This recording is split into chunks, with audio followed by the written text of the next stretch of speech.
As you can see, this year we're racing 2009 Yamaha R6s. Right. I've raced R6s, crew chief for R6 teams before, so I have really good familiarity with the Yamaha product and the R6. It's a fantastic motorcycle. Melissa comes from the past couple of years. We've been racing her in the GP bikes, so like 125 and 250 GP motorcycles, which are very accurate, specific built race motorcycles. And the Yamaha R6 is probably one of the only production motorcycles that closely mimics an actual GP bike. So it's a fantastic motorcycle for her riding style. It really works well. It likes, gives you a lot of front end feedback. It likes to be up on its nose, a lot like the GP bikes. She rides very much over the front of the motorcycle, even though she's very small.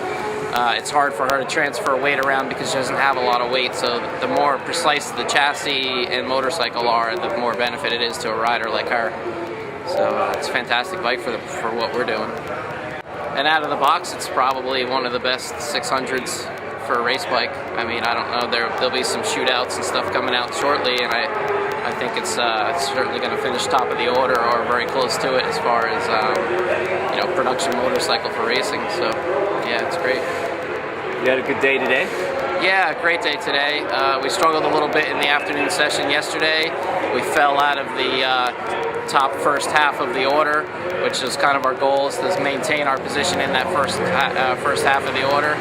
But we made that back up this morning in qualifying, and I believe she's firmly in the first wave of the start. So that's our goal: start with the fast boys, and hopefully run with them Where would you like to? My goal, and what I would really like to see, would be a top 20 finish for her. I think that's a realistic goal. I think certainly she can do it.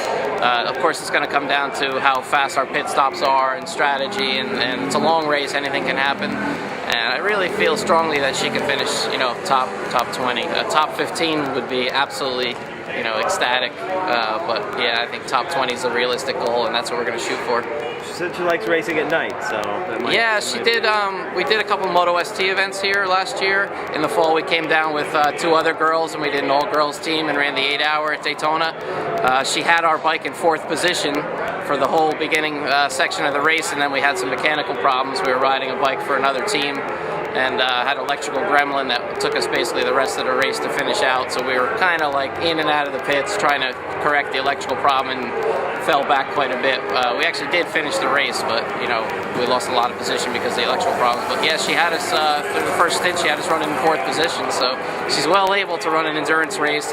She's excellent at running a steady pace, a quick, steady pace. She's been doing quite a bit of endurance racing in the past with her husband Josh, and with with other teams and stuff. So I think it's a great race for her. You know, I really think that of anyone out there, she's got a really good shot because she's so consistent, and her fitness level is fantastic. She's probably, even though she's a girl, she's probably one of the most fit riders here in the paddock. She trains hard. Her and her husband Josh train constantly, and you know, I just feel good about the whole thing. Like, I really think she's gonna have a strong finish.